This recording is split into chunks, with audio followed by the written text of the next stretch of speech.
There's a new trend going around where people play dead in your peripheral vision. I just figured out the horrifying reason why they are doing it. I first saw it happen at work. I just finished ringing up a customer when every hair on my neck stood on end. Something in my peripheral vision caught my eye.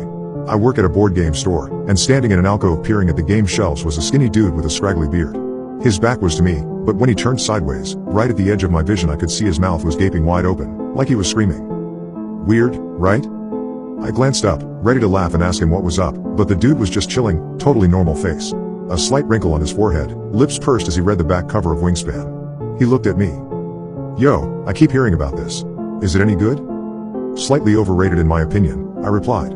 But many people do seem to enjoy it. I'm trying to find a game my girlfriend might play. She's not really into board games, and doesn't like competitive stuff. You have any good co-op games? Might I suggest a roll and write? Technically competitive, but you can't attack or interact with other players and mostly do your own thing on your board. They're also very beginner friendly. I turned to grab one of the reserved ones from behind the counter, and as I turned back around I nearly jumped out of my skin, because the man had approached so he was directly in front of the counter, and his mouth was wide open in a scream. Eyes wide. Like he was a zombie about to bite me. But it must have been my imagination because as soon as I looked at him straight on, he just looked back at me, mouth quirked. You alright there, my dude? He asked. Cartographers is our top selling roll and write, I stammered, recovering myself. But every time I took my eyes away from his face. In my periphery, he seemed to be like one of the undead, a corpse with a gaping mouth. I decided to ignore his behavior in the hope that he'd stop. He placed an order for cartographers, and I told him I'd give him a call when his copy came in. As I took down his details, much to my annoyance he did not stop, but continued to stand in my periphery silently screaming. The next week, when I went in for a haircut, the guy sitting a couple of chairs over was also playing dead. He appeared to be slumped in the barber chair, head lolled to one side, blue eyes wide and unseeing. But the stylist kept flitting around him, scissors snipping, and when I turned to look at him directly, he was no longer playing dead, but instead speaking to the stylist, one hand gesturing from under the cape. Yet when I looked away a moment later, gone were his gestures. I could hear his voice, but he appeared to be lying motionless in his chair in the corner of my eye. A corpse. When my haircut was finished and I looked over again, he was gone from the chair. This just kept happening. Honestly, I thought it must be some sort of online fad, with people randomly pretending to be dead. The internet has spawned stranger pranks. I don't have much of an online presence and don't keep up with popular memes or TikTok trends, and in my head, it made sense. It remained a relatively rare occurrence for me, and mostly happened in large crowds, for example, the airport. That was where I finally figured out the cause. I was on my way to visit family, going through airport security. A little farther behind me in line stood a young couple who were pretending to be corpses whenever I stopped looking at them. It was annoying, and I kept turning my head quickly, hoping to catch them in the act, but they were always behaving normally the moment I looked directly at them. And of course, what should have tipped me off is that no one else in the line was reacting to their behavior.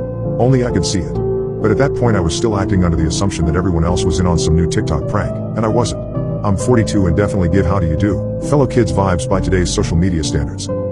So anyway, I put my belongings on the conveyor belt, and the couple in my periphery were now 100% normal. Finally, I thought, they stopped pretending.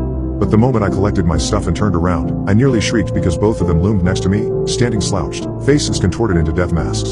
You can't see sharp details in your periphery, but you can catch when someone is making a terrible dead face. But when I looked at them head on to tell them to cut that shit out, they were both normal, staring at me like I was the weird one. The woman actually hid behind her partner. That's when I realized two things. One, that I was the source of the weirdness, and two, that more specifically the source was in my stuff.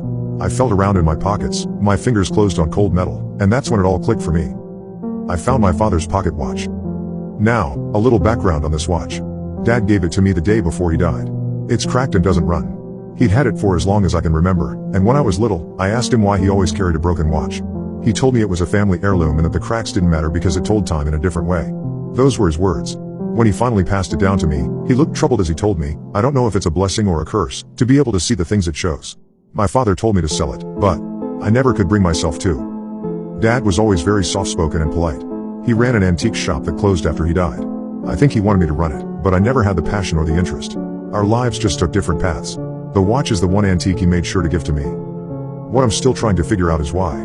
Because as far as I can tell, there's no ambiguity about it. The damn thing is definitely cursed. See, once I knew the source was the watch, it all fell into place. At the end of that family trip, when I came back to work, I followed my hunch and looked up that guy who ordered the cartographer's game. He never came back to pick it up when it came in. I'd kept it sitting on the shelf for him, even though I should have just put it out on the main shelves for people to browse. It still had his name on it, and I searched his details and right away found his obituary from that same week he'd come into the store. So, that's what Dad meant about the watch telling time in a different way. If I'd known what was going on back when the customer ordered the game, I could have warned him. Could have let him know, hey bud, maybe grab something that's in stock currently. Better yet, forget the games, go do whatever it is you want to in your last hours of life. Start checking off that bucket list. Maybe buy something more meaningful, since it'll be your last chance to give your girlfriend a gift. But would he have listened? Looking back, I remember when I was a kid how things would happen with Dad that didn't make sense at the time. He'd get in random arguments with strangers. It was so uncharacteristic, because my father wasn't a confrontational man. Always polite.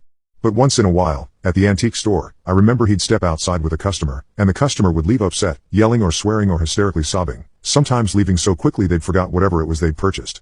And once, too, at the mall, Dad was told to leave a store after upsetting an employee. Stuff like that. Now I realize he must have tried to warn people. But did it actually help those people? Any of them? Is the watch a blessing or a curse? The watch wasn't always cracked. Somebody cracked it. Hurled it against a wall, or the floor, maybe in a moment of frustration. Maybe my grandfather. But he didn't throw it away. He passed it to my dad. Now, I wish Dad had sold it.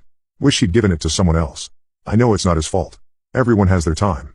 But there are some things that maybe, people are just better off not knowing. And maybe Dad thought warning people was the right thing, but I'm team curse on this one. Knowing is definitely a curse. I'd rather not know. I should have thrown this watch away. But like my father, and his father before, I just didn't. Now it's too late. I'm sitting here at home, and every time I pass the bathroom mirror, every time I catch a glimpse of my reflection at the edge of my vision, it's just too late to unsee my own dead eyes, staring back at me.